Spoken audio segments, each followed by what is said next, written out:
Gibran Muhammad Nur, sosok pemuda yang akhir-akhir ini viral sekali. Dia adalah ketua BEM UGM. Viral karena kontroversinya, viral karena pernyataannya. Pertama, dia membuat satu teatrikal penyerahan kalau Pak Jokowi itu adalah alumnus UGM terburuk, termenjijikkan atau terapalah itu. Sebetulnya dari teatrikal ini bisa kita bedah satu persatu sih. Yang pertama, alumnus. Berarti udah diakui nih Pak Jokowi sebagai lulusan UGM. Yang kedua, paling menjijikkan. Yakin. Apakah benar tidak ada alumnus yang lain yang lebih parah daripada Pak Jokowi? Seperti napi korupsi mungkin atau apa? Kalau kita bahas teatrikalnya ya masih banyak lah hal-hal yang kontroversi yang bisa kita bahas satu persatu. Sepertinya kalau paling menjijikkan kayaknya sih enggak. Kalau enggak sesuai ekspektasi masyarakat UGM atau enggak sesuai ekspektasi Gibran dan teman-teman mungkin iya. Yang kedua, pernyataannya Gibran yang menyatakan kalau Pak Jokowi itu sudah sebagai lulusan yang paling menjijikkan karena sekarang itu sudah perilakunya kayak Raja Jawa yang hanya mengutamakan kekuasaan daripada etik, layak untuk diturunkan atau layak untuk digulingkan. Ingat Jokowi adalah seorang Jawa Tulen. Dan ternyata teman-teman, kalau teman-teman tahu dan Kang Ubed dan kawan-kawan penasaran, dalam falsafah kepemimpinan Jawa, nomor satu itu adalah kekuasaan. Baru kedua adalah etik. Sehingga hal yang sangat bisa dipahami dalam konteks politik Jawa ketika Jokowi lebih mementingkan kekuasaannya daripada etik. Karena dalam politik Jawa nomor satu itu kekuasaan. Dan mulailah tabiat Jokowi sang Raja Jawa ini muncul. Setelah kita tahu pola pikir Jokowi ini seperti apa, dia adalah Raja Jawa, dia adalah Machiavelli Jawa, sehingga kita bisa mengcounter itu. Ini menjadi sebuah tantangan buat kita anak muda. Bahwa Raja Jawa ini mau nggak mau kita harus tumbangkan. Entah itu secara ideologis maupun secara konsep. Slow.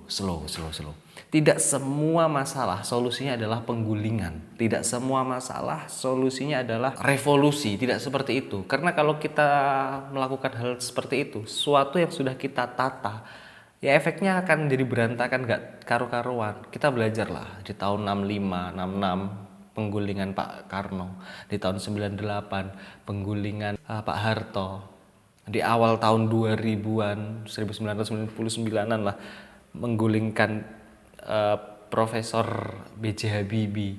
Kita belajar di situlah. Tidak semua masalah solusinya langsung turunkan, tidak begitu. Teman-teman kan ini adalah agent of change. Salah satu fungsinya mahasiswa adalah agent of change. Perubahan apa atau perubahan seperti apa yang ingin kalian, atau perubahan langsung dipotong di lehernya begitu? Tidak, Pak. Kita sebagai bangsa yang besar belajar. Dan pernyataannya Gibran itu kayak apa? Ibu-ibu yang ada di pasar, ibu-ibu yang ada di kompleks, menghubungkan tanpa analisa yang jelas.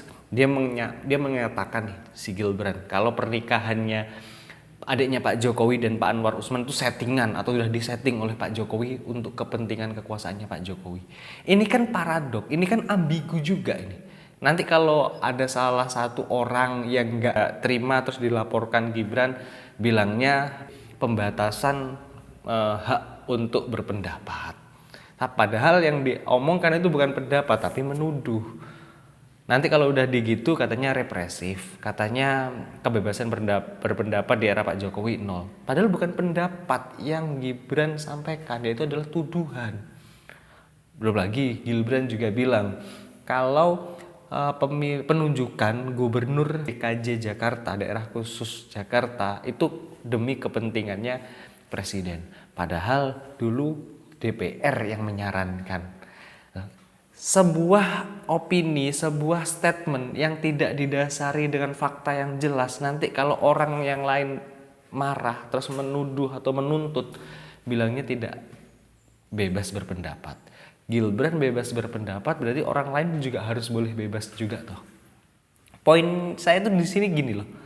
Kenapa kok semenggebu-gebu itu? Kenapa kok ingin kayak gerusah-gerusuh bahasanya.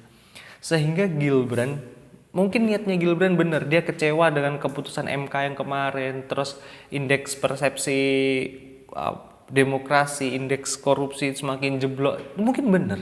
Cuma karena nggak kekontrolnya dia dan anggota-anggotanya, sehingga ditumpangi oleh orang-orang yang memang dari awal benci kepada Pak Jokowi. Sebagai anak muda, apa yang dilakukan oleh Gibran saya bisa memaklumi. Ya mungkin Gibran sedang marah. Cuma kontrol lah bro. Nggak semua yang dilakukan oleh Pak Jokowi itu jelek gitu loh. Nggak semua yang dilakukan oleh Pak Jokowi itu hanya untuk kekuasaan belaka. Kayaknya nggak sebegitunya deh. Kita menganggap Jokowi itu sebagai anak dakjal yang semua yang dilakukan hanya untuk kepentingannya dia, untuk menjerumuskan rakyat. Kayaknya enggak juga deh. Ada satu hal yang sering dilupakan oleh anak-anak mahasiswa.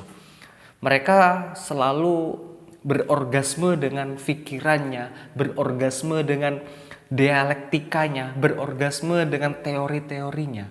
Tapi mahasiswa lupa kalau dia selain agent of change, dia adalah guardian of value atau moral force, penjaga moral gitu loh. Dan kekuatan moral, dia adalah lambang itu loh mahasiswa.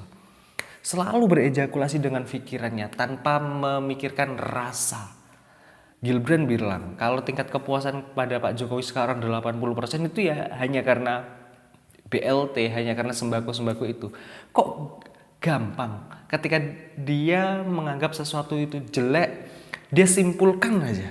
Ketika dia anggap sesuatu itu bagus, baru dia jabarkan. Kok semudah itu mensimplifikasi sebuah masalah? Ketika kamu menyampaikan sesuatu yang menurut kamu benar, tapi kamu tidak memikirkan rasa, faktanya orang bangga kepada Pak Jokowi, faktanya masyarakat memang cinta kepada Pak Jokowi.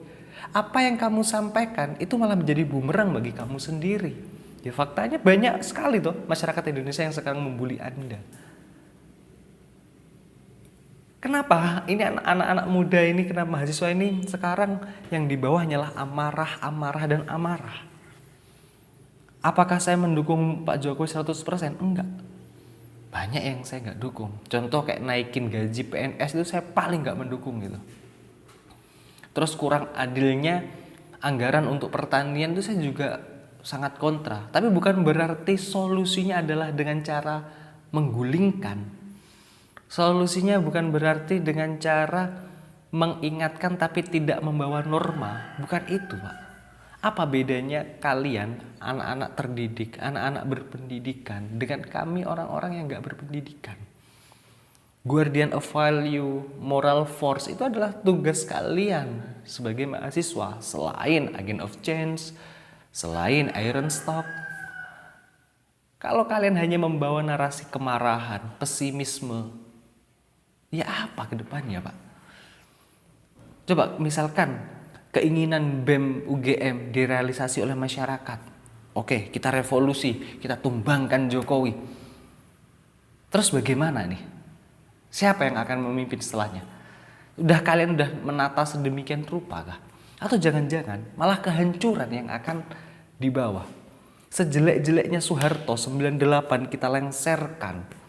Padahal waktu itu kalau kita itu satu negara itu kompak, kita memiliki industri dirgantara, kita memiliki pindad yang siap lari, kita memiliki industri mobil, kita memiliki industri-industri hilirisasi yang lain-lain. Ya mungkin sekarang kita sudah lebih maju daripada Korea Selatan. Tapi karena isinya cuma suuzon aja, kita jalan di tempat atau bahkan jalan mundur Pak. Sekali lagi saya tuh orang yang paling gak setuju sebetulnya Gibran mencalonkan diri jadi wakil presiden.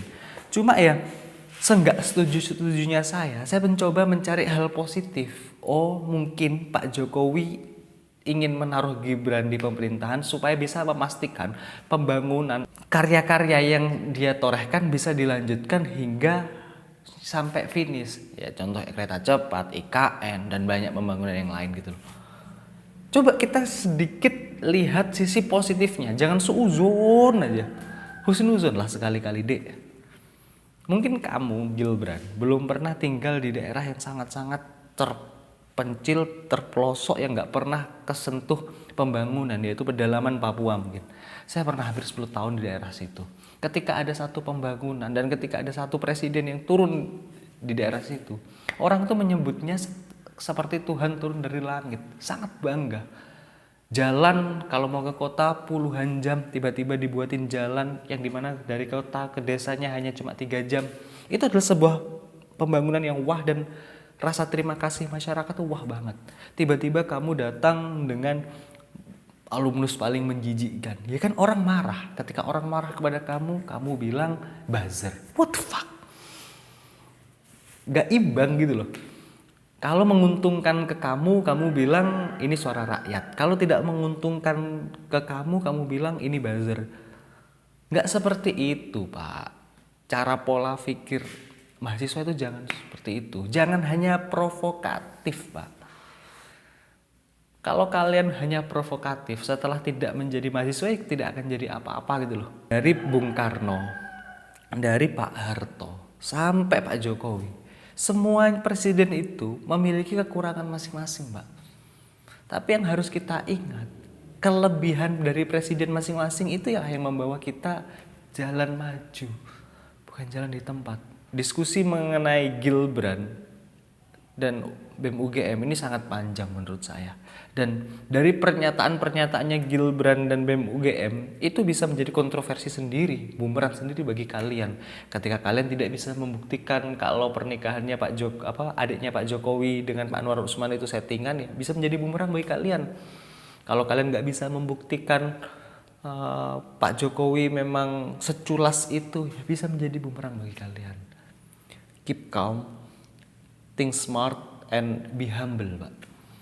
Ini Indonesia, Bung, yang dimana hati selalu digunakan dalam melaksanakan pembangunan, nggak serta-merta otak. Jangan mau ditunggangi orang yang terlalu benci kepada Pak Jokowi sehingga kalian buta. See you and good luck.